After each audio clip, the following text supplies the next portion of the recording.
Hi, Mark Wood PGA Advanced Head Teaching Professional here, and today I'm going to help you understand the mechanics of the putting stroke a little bit better.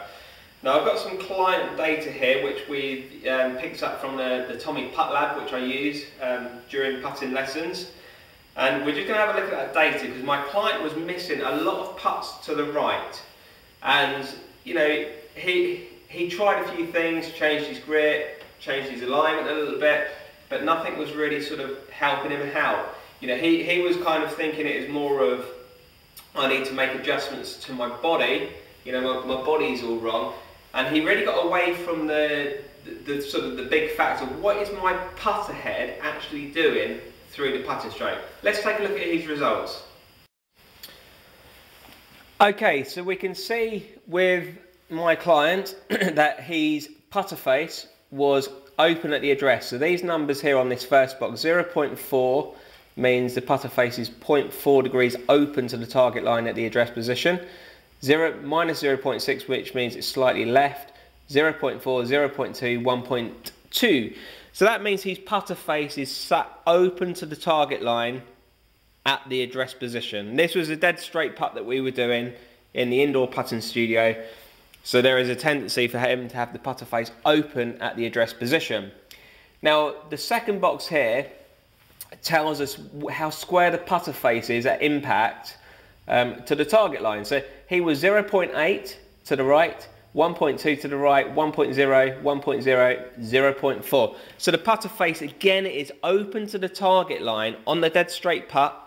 So you know, there is basically the blueprint of why my client was missing most of his putts to the right.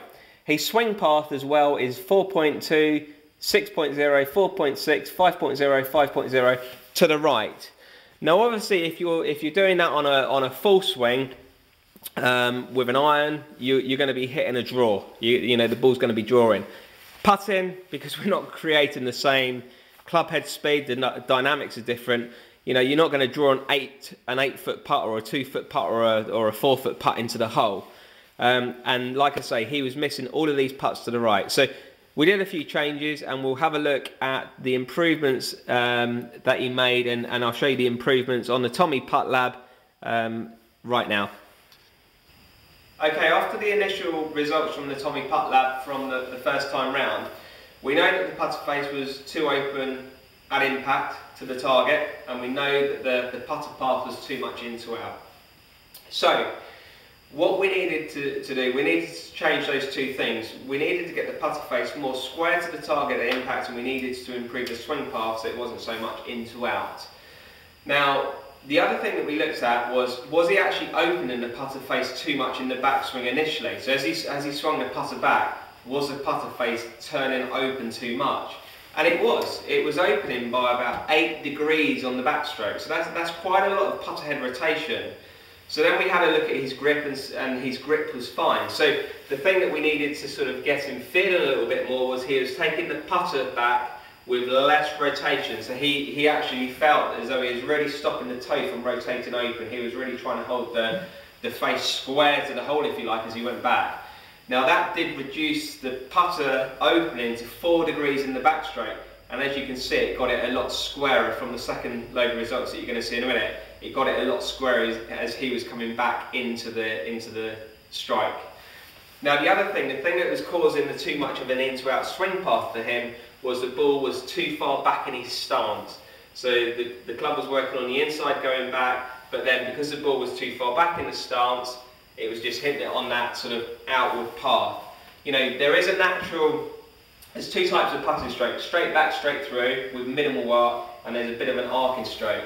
Now he uses a toe heavy putter, which is designed to arc a little bit. So the ideal position for the ball, if you have a toe heavy putter and you use an arcing stroke, is to get the blade in the middle of the stance and the ball slightly forward from there, because that is where the putter is going to come back square in the natural course of its arc. So with him having the ball too far back, you can now see why the putter was working out to the right. So we did those two things. We moved the ball further forward in the stance so the blade of the putter was in the centre, and we got him to reduce the amount of putter head rotation he had going back. Now, you're going to see from the second load of results in a second how it improved his putting stroke, and I know it can certainly help you.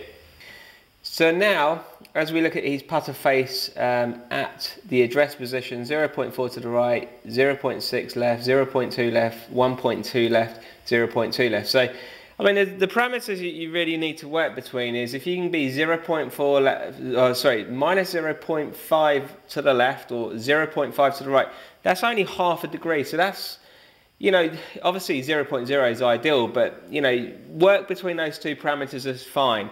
Now, we remember his alignment at impact. The face was pointing way to the right. I think on average it was something like 1.0 or 0.9 to the right.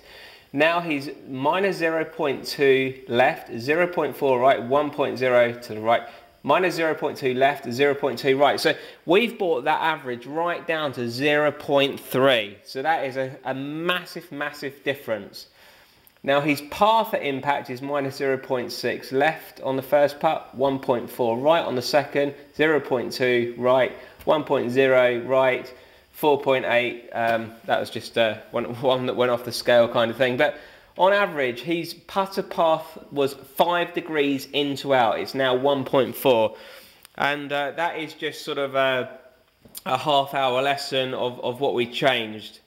So we have really improved his alignment of the putter face at impact and his swing path.